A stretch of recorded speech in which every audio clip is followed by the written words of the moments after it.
The Pittsburgh Steelers are hosting free agent defensive tackle Larry Ogunjobi out of Cincinnati. An easy upgrade to their defensive line, one that they should hopefully land a deal with in the coming hours, if not the coming days. Larry Ogunjobi is coming off of a 7-sack season with the Cincinnati Bengals, a true factor for them in the middle of their defensive line. Before that, he had 14 and a half sacks over 4 years with the Cleveland Browns. He understands the Pittsburgh Steelers. He understands the AFC North. And on top of that, the Pittsburgh Steelers obviously need help on the defensive line. They don't need anything crazy. And yes, Ogunjobi might be too big of an upgrade than what they were looking for. But too big of an upgrade isn't a real thing in the NFL. Mike Tomlin says it time and time again. It's better to have a problem where you have too many great players at one position than not enough great players at one position. The addition of Ogunjobi allows them to have quality depth. Right now, the Pittsburgh Steelers are operating with Chris Wormley as their starting defensive end after the retirement of Stephon Tuitt. Behind him, truthfully, is only DeMarvin Leal. And yes, a third-round rookie has plenty of potential. And the Pittsburgh Steelers see Leal as a member of this team moving forward and someone who can contribute in big ways, probably take over the starting role in the next year or two. But right now, he's a third-round rookie, and they've seen what happens when you put too much on mid-round guys in their first season.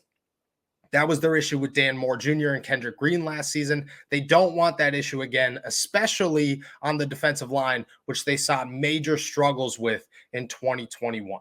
Ogunjobi could step in here, compete for the starting job with Chris Wormley. If not, at bare minimum, provides a quality depth piece to play defensive end and defensive tackle behind Wormley and Cam Hayward, allows Isaiah Loudermilk to stick to one position most likely, allows Leal to have a smaller role but still significant, takes a lot of pressure away from the defensive line as a whole. There's one issue with the Ogunjobi possible signing, and that is that he had a major deal locked in with the Chicago Bears, but a lingering foot injury, one that he suffered late in the season last year, made him fail his physical. That's going to be a big question for the Steelers in the next couple of hours, the next couple of days, as they go through negotiations and talks with Ogunjobi. If everything's clear and everything's good to go, it's an easy signing. The Steelers have roughly $22 million available in cap space. They want to take about 10 of that into the season with them. They have so much room, plenty of room to make a big splash signing. I think Ogunjobi could be that name to really solidify the team, really solidify the defensive line, really add both a pass rusher and a run stuffer in the middle of the defense, one that the Steelers have needed now for 2 years, to add to Cam Hayward, an aging Tyson Alualu, and now a young and hopefully developing Chris Wormley and DeMarvin Leal. We'll have more news for you, but for right now, great news for the Pittsburgh Steelers.